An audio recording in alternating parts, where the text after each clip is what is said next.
Shalom, peuple de Dieu, je suis dans la joie de revenir au milieu de vous. C'est votre humble serviteur, l'évangéliste Michel Ganfoumou. Je viens encore avec un message de la part du Seigneur pour les enfants de Dieu des pareils mondes, les disciples et les Christ. Si vous me permettez avec toute humilité, je vous prie pour la parole. Père, ton face le véritable Dieu, merci. Merci pour ce moment, Père. Tu as permis, Père, ton Fils Saint, que je puisse parler de ta part, de me mettre devant cette chair, Seigneur, ton esclave que je suis.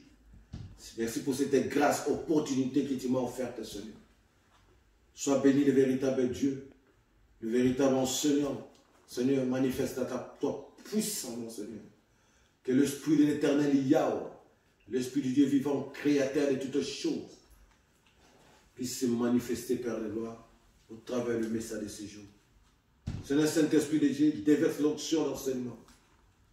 Tout ce qui sortira de la bouche de ton serviteur sera avec le feu, avec une puissance, Seigneur. Règne au milieu du Dieu jusqu'à la fin. Et c'est tout esprit qui ne confesse pas ta sœur. Le véritable Dieu de mer règne, dispose le cœur de tes enfants, Seigneur. Que cette parole puisse changer leur vie. Je la supplie au nom du Christ et le roi des rois, le Seigneur du Seigneur. Amen. Prenons la Bible. Prenons la Bible et nous la parole du Seigneur dans l'Évangile de Matthieu. Matthieu chapitre 19, versets 16 à 21. Évangile de Matthieu. Chapitre 19, versets 16 à 21. Tout un chacun prend sa Bible, lit s'il vous plaît. C'est la parole du Seigneur. Et voici qu'un homme s'approcha et lui dit, Maître, que dois-je faire de bon pour obtenir la vie éternelle? Il lui dit, qu'as-tu à m'interroger sur ce qui est bon? Un seul est bon. Que si tu veux entrer dans la vie, observe les commandements. Lesquels, dit-il? Jésus reprit, tu ne tueras pas, tu ne commettras pas d'adultère, tu ne voleras pas, tu ne commettras pas d'adultère, tu ne voleras pas, tu ne porteras pas de faux témoignages. Honore ton père et ta mère, et tu aimeras ton prochain comme toi-même. Tout cela lui dit le jeune homme, je l'ai observé. Que me manque-t-il encore? Jésus lui répondit. Jésus lui déclara, si tu veux être parfait, va, vends ce que tu possèdes et donne-le aux pauvres et tu auras un trésor dans le ciel. Puis viens sur moi. Parole du Seigneur. Est-ce que nous pouvons acclamer la parole du roi des rois? Bien-aimés dans le Seigneur, le thème de notre message de ce jour est « Viens et suis-moi ». Notre message de ce jour a pour thème « Viens et suis-moi ». Un jour, le Seigneur était en train de prêcher la parole et il y a un jeune homme qui est venu le voir et je lui posais la question de savoir Seigneur, qu'est-ce qu'il faut faire pour hériter le royaume de cieux? Et ce jeune homme était riche, il avait des grands biens. Et le Seigneur lui a dit, tu dois obéir et appliquer les commandements. À savoir, tu ne tueras pas, tu ne commettras pas d'adultère, tu ne porteras pas de faux témoins à ton prochain, tu dois honorer tes parents, honorer ton père et ta mère, et tu dois aimer ton prochain comme toi-même. C'est la base même de la fondation du christianisme. C'est la base même de la parole de Dieu. Et ce jeune homme lui répondit, j'observe tout cela. Qu'est-ce qui me manque d'autre? Il était motivé à savoir comment faire pour entrer dans le royaume de Dieu. Et le Seigneur lui dit, si tu veux être parfait, va, vends tout ce que tu as donne les pauvres, et puis viens et suis-moi. Et les jeunes hommes étaient partis, tout tristes, parce qu'il avait des cambiers. Vous savez bien aimé le Seigneur, notre Dieu est le seul Dieu. C'est le seul Dieu bon et le seul Dieu aussi qui est parfait. Le chemin que le Christ propose, ou le chemin que Christ propose à ces jeunes hommes, est le chemin du Père, qui est le chemin de la perfection. Le Christ lui-même est le chemin. Il est l'homme sans péché. Il est l'homme sans défaut. Et le serviteur qui donne tout pour ses frères, même au point de donner sa propre vie pour sauver ses frères que nous sommes. Et qui conserve pour lui le seul bien qu'il conserve, c'est de faire la volonté de son Père qu'il a envoyé sur la terre. Et ce chemin que Christ propose à ces jeunes hommes demande aussi de devenir libre, même face aux biens précieux qui sont les richesses de ce monde. Bien-aimé, c'est une attitude qui va au-delà d'un serviteur seul, mais d'un fils qui aime bien son Dieu, qui aime bien son Père, qui aime bien son Dieu, qui aime bien son maître. La condition que le Seigneur donne à ces jeunes hommes, c'est pareil, comparable à toute personne qui veut suivre le Seigneur, c'est de se débarrasser de tout objet et toute chose qui va être comme un frein qui va freiner, qui va venir pour freiner ta progression ou ta processus avec le Seigneur. C'est-à-dire de se débarbouiller, de se dépouiller. Vous savez bien aimé dans le Seigneur,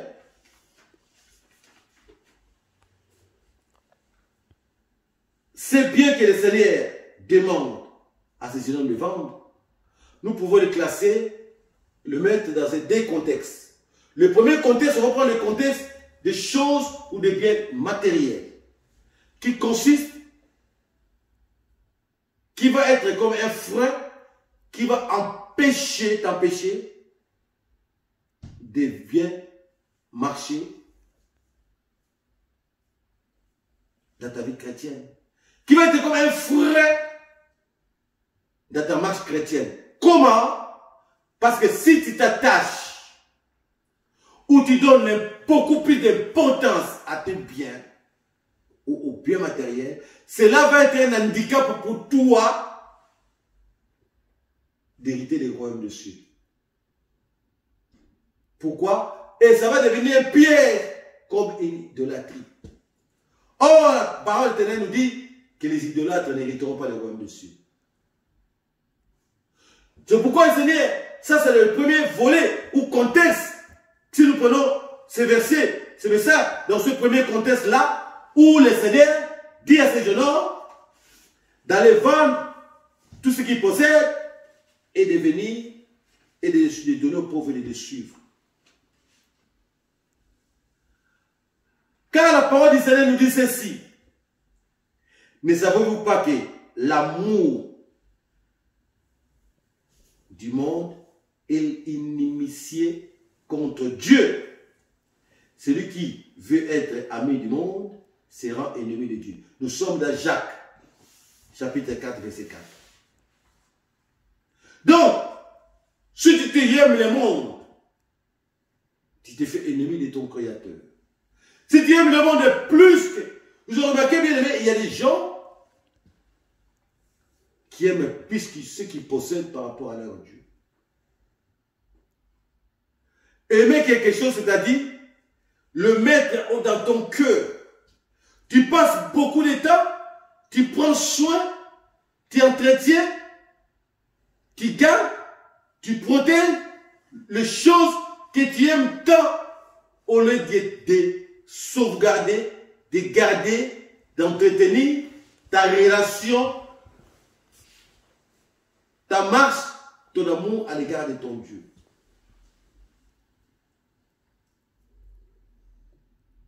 Je vais donner un exemple. Tu vas voir une personne,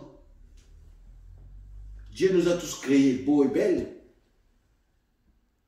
mais une personne, il aime son corps, il se sacrifie pour son corps, plus que les sacrifices peuvent le faire à son Seigneur. Il est prêt à dépenser pour son corps, c'est un exemple, même si je veux une parenthèse.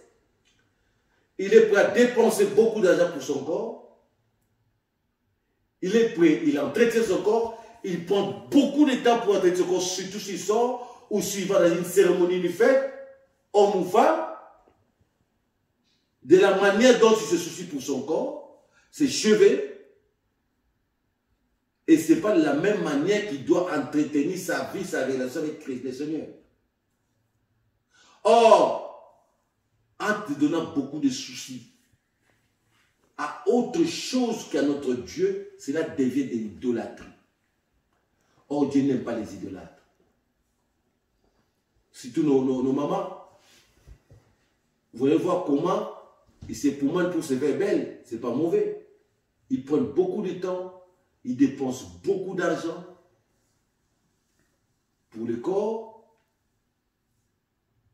Mais en retour, pour notre Seigneur, vous allez voir que les efforts sont moindres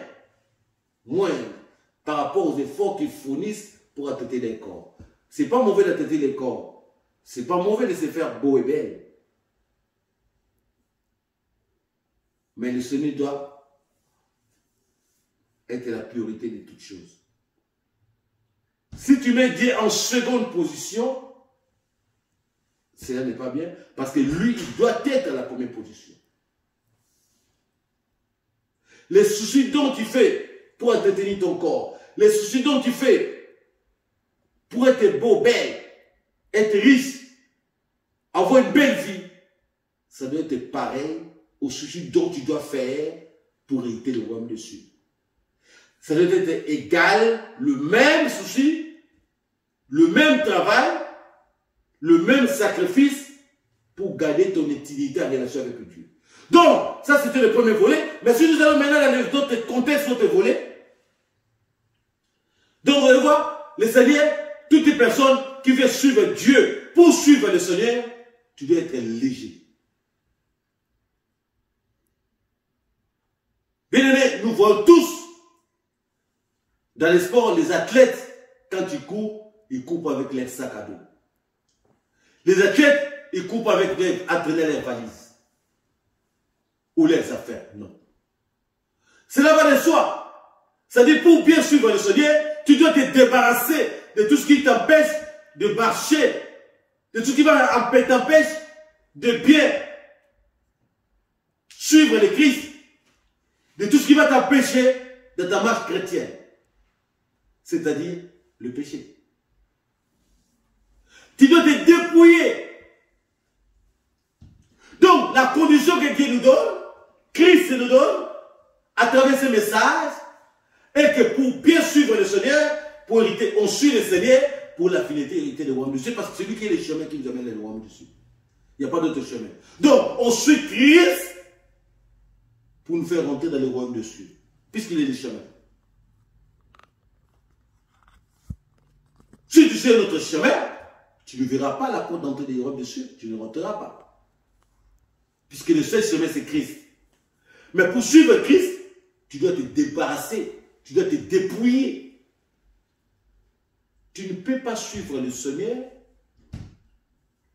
tout en restant toujours avec la même nature. Pour suivre le Seigneur, il faut ôter la vieille nature. Les vieux hommes, comme on dit, qui est en toi. C'est-à-dire le vieux habit. Les vieux vont se poser par le vieux habit. Les vieux habits sont lourds. Les habits que tu portes, les habits du péché. Les courroies, regardez la tête quand ils courent. C'est l'air filles, tu vas voir d'autres qui sont toujours en culotte, en boxer, d'autres en petite culotte. Les filles, sont même en maillot. Pourquoi? Ils sont légers. Et les baskets ne pèsent pas. Ils sont très légers pour bien les permettre de bien courir. Mais toi, tu veux courir, tu es un athlète. Nous sommes des athlètes. Nous sommes des athlètes. On a déjà donné le signal de départ. Nous sommes les athlètes et nous sommes en train de courir vers les trônes, vers la couronne. Un athlète bien-aimé, tant qu'il n'a pas encore vu la ligne d'arrivée, il ne se fatigue pas. Vous allez remarquer, même il est le dernier des derniers. Même il est tombé 3 fois. Il se relève, il continue à courir. Pourquoi? Parce qu'il est motivé. Du moment où il n'a pas encore atteint la ligne d'arrivée, pour lui, la course n'est pas finie. Cela est enfants de soi. Cela est comparable aux enfants de Dieu que nous sommes. Aux disciples de Christ que nous sommes. Que nous sommes comparables aux athlètes. Nous courons pour apporter la victoire. C'est le royaume de cieux. Nous courons pour apporter la victoire et gagner la coupe. La couronne qu'on va nous mettre. Mais toi, tu es un athlète. Tu cours. Tu es sur ta bande, mais tu cours avec des valises. Tu risques d'arriver en retard. Tu es un athlète. Tu cours avec des sacs au dos. Tu es un athlète, tu cours avec plein de trucs à la main. Non. Ces sacs au dos, ces valises, tout ce que tu portes, symbolise le péché. C'est pourquoi Christ veut, toute personne qui veut hériter le royaume de Dieu, qui veut le suivre, doit se dépouiller, doit se débarrasser des choses qui l'empêchent de bien suivre le Seigneur. Qu'est-ce qui peut t'empêcher de bien suivre le Seigneur? Tout est chacun de nous, c'est le péché. C'est la vie de péché qui va t'empêcher de bien suivre le Seigneur. Puisqu'en demeurant dans le péché, tu ne peux pas bien suivre le Seigneur. Et tu risques d'arriver en retard. Que la course est déjà finie. Or, pendant que nous sommes dans la course, c'est le moment de se dépouiller, de se débarrasser de tout ce qui t'empêche de bien finir ta course. C'est-à-dire la vie de désobéissance, la vie de péché. Amen. Mais la parole du Seigneur nous dit ceci. Notre Dieu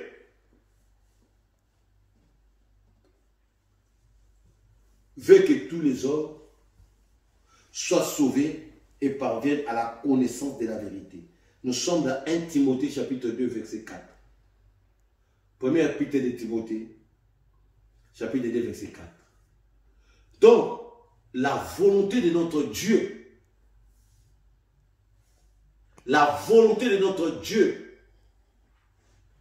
c'est que notre Dieu veut et que tous les hommes soient sauvés. Notre Dieu veut que tous les hommes soient sauvés. Et que nous soyons tous sauvés et que nous puissions quoi? Parvenir à la connaissance de la vérité. Donc pour être sauvé, il faut faire quoi? Il faut faire l'instinct de l'Éternel. Mon frère, ma soeur, Dieu nous aime tant. C'est pourquoi il veut que nous soyons sauvés. Il veut que personne soit perdu.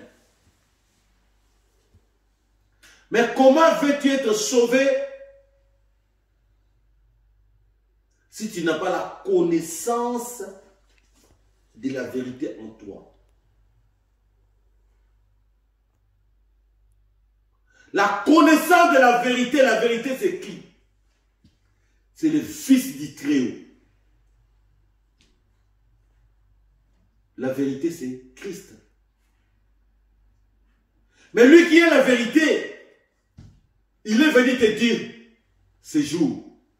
Il est venu te dire, mon frère, ma soeur, que si tu veux être sauvé, si tu veux hériter le royaume des cieux,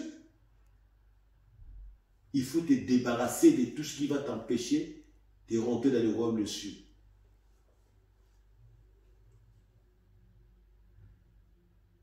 Qu'est-ce qui peut t'empêcher de rentrer dans le royaume des cieux? Si ce n'est que le péché. Si ce n'est que la vie de désobéissance. Si ce n'est que la vie de débauche. C'est pourquoi Christ, il a commencé, intelligent qu'il est, il a commencé par lui dire d'appliquer le commandement.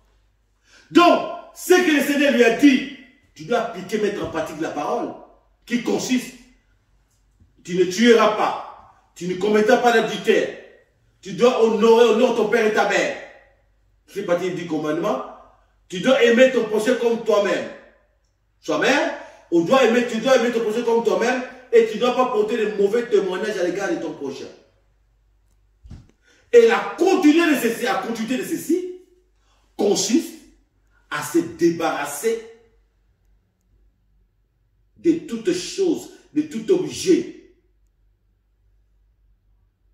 qui va t'empêcher d'hériter le royaume des cieux. Ce n'est qu'une continuité de ce qu'est une complémentarité, c'est-à-dire en complément de ce que le Seigneur a dit à ces jeunes hommes. Parce que si cela n'était pas un complément, le Seigneur vous n'allez pas s'arrêter là. Le Seigneur croit, oui j'applique ça, mais ce n'est pas fini. Oui, tu ne tues pas, bien sûr, tu n'es pas meurtrier, tu ne manges pas dans l'adultère, tu ne voles pas, tu honores tes parents, c'est bien. Tu aimes ton prochain comme toi-même, c'est bien. Mais en attendant, tu mènes une vie de péché. Vous voyez? Donc c'est pourquoi c'est élevé à ce que, quand tu appliques la parole de Dieu, la parole doit être appliquée en entièreté. Donc l'agneau, on la mange en entier. On ne mange pas la tête de l'agneau, on ne mange pas les pieds de l'agneau, on ne mange pas les pieds des gens, on mange l'agneau dans son entièreté. Donc, la parole de Dieu, on doit l'appliquer. Même un yacht ne doit pas rester. Tu n'es pas meurtrier. Très bien, c'est bien ça. Tu ne commets pas l'adultère. Très bien, continue ainsi, c'est très bien. Tu ne voles pas, c'est bien. Tu ne convoites pas les femmes d'autrui, c'est bien. Tu ne fais pas du mal à ton prochain, c'est bien. Tu ne fais pas des faux témoignages, tu ne calomnies pas les autres, c'est bien. Tu honores tes parents, c'est bien. Mais tu dois continuer. Ça ne suffit pas. Tu dois te débarrasser des autres péchés qui t'empêchent. Les autres péchés qui sont collés à toi, qui t'empêcheront, qui vont t'empêcher de marcher avec ton Seigneur. Vous allez voir, bien-aimé dans le Seigneur, mon frère, ma soeur, il y a d'autres personnes, ça dit, s'il ne critique pas, il n'est pas à l'aise. Donc, il est à l'aise à ce qu'il fait. Vous avez pas une personne, c'est-à-dire, s'il ne fait pas du mal à quelqu'un, il n'est pas à l'aise. D'autres personnes, vous allez voir,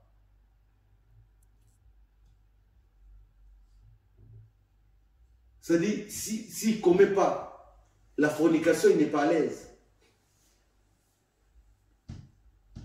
S'il ne commet pas l'impudicité, il n'est pas à l'aise. S'il ne ment pas, il n'est pas à l'aise. Il ment comme il respire. Oh, le père des mensonges, nous savons tous, c'est le diable. Alors, si tu as cette sémence en lui, en toi, si tu as ces sémences en toi, alors pose-toi des questions. De qui est tes fils?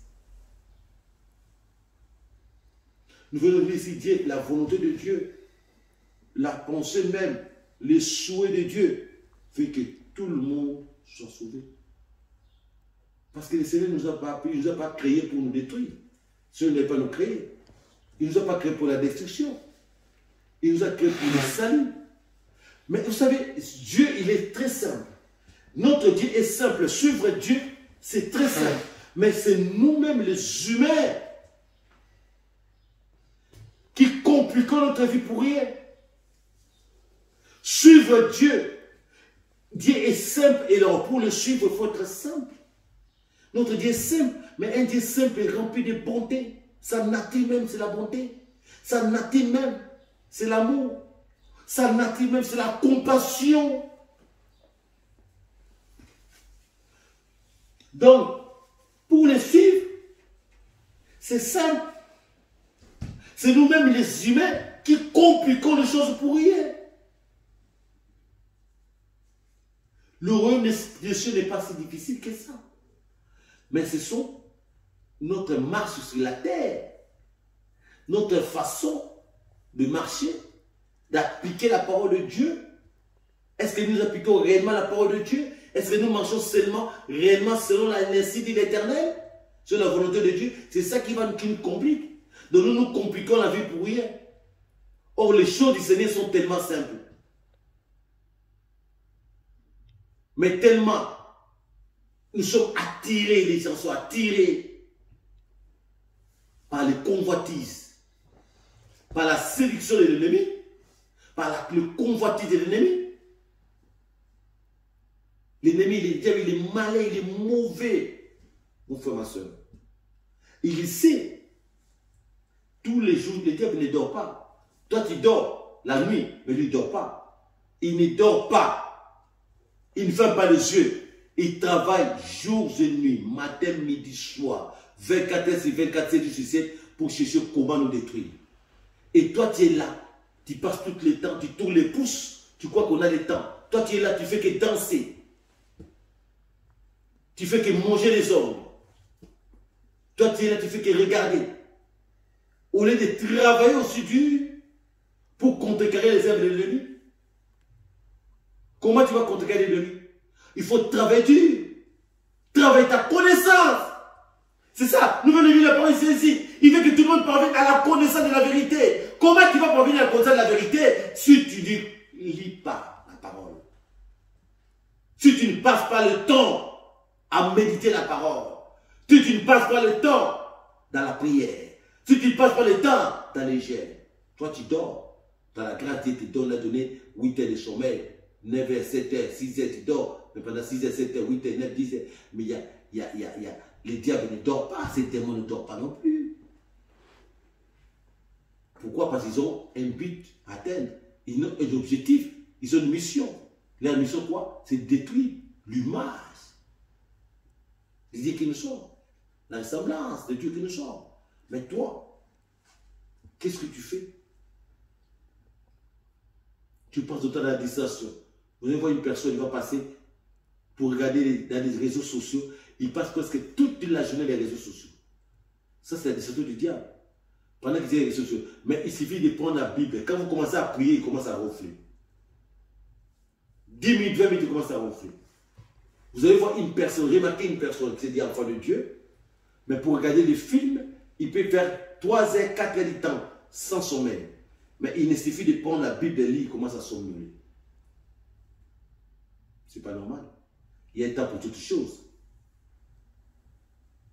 Je ne peux pas dire passer toute la vie à lire la parole, toute la vie. Non. Il y a un temps pour regarder la télé, il y a un temps pour regarder les films, il y a un temps pour manger, il y a un temps pour dormir, il y a un temps pour prier, il y a un temps pour jeûner, il y a un temps pour mettre la parole. Mais si tu passes tout le temps au téléphone, réseaux sociaux, WhatsApp, Snapchat, comment on appelle ça? KitKat, c'était KitKat, TikTok, comment on appelle ça? Si c'est TikTok là, voilà. Tu passes ton temps dans les TikTok, dans tout ça. Hein? Même les mamans sont dans les TikTok, les papas dans les TikTok, l'autre dans les WhatsApp, Snapchat, Scradam, je sais quoi là. Hein? Saram, si c'est Karam, là je sais même pas quoi. Mais c'est pas mauvais, mais chaque chose a son temps. Si cela va t'amener, bien aimé, va fortifier ta foi, tant mieux. Mais si cela va te mener à la distraction qui va t'empêcher de lire la parole, de méditer, cela n'est pas bon. C'est pourquoi, mon frère, ma soeur, le véritable Dieu, le chrétien de toutes choses, le Fils du Très-Haut, a permis que je puisse venir avec ce message pour dire à ces enfants de Dieu, ces jours, pour dire à un enfant de Dieu qu'il est temps de se dépouiller, de se débarrasser de toutes choses qui t'empêchent de bien suivre le Seigneur. Le Seigneur t'appelle, viens et suis-moi, mais toi tu es toujours là resté debout. Tu es collé, tes pieds sont collés. Pourquoi? Ils sont collés dans les réseaux sociaux, tes pieds sont collés dans la fornication, tes pieds sont collés dans l'adultère, dans les mensonges, dans le maître, dans la fornication, dans la méchanceté. Tu es là, tu ne bouges pas, comme un statue. Viens, suis-moi, le Seigneur t'appelle. Mon frère, viens, suis Christ. Ma soeur, viens, suis le Seigneur des Seigneurs. Mais tu es là, tu ne peux pas bouger. Comment veux-tu suivre le Seigneur? Tu as les pieds attachés. Les réseaux sociaux t'attachent. Snapchat t'attache. Instagram, ça t'attache. TikTok, attache tes pieds. WhatsApp t'attache. C'est pourquoi, détache-toi de toutes les distractions qui vont t'empêcher de bien suivre ta marche avec ton Seigneur. Que Dieu vous bénisse et bénisse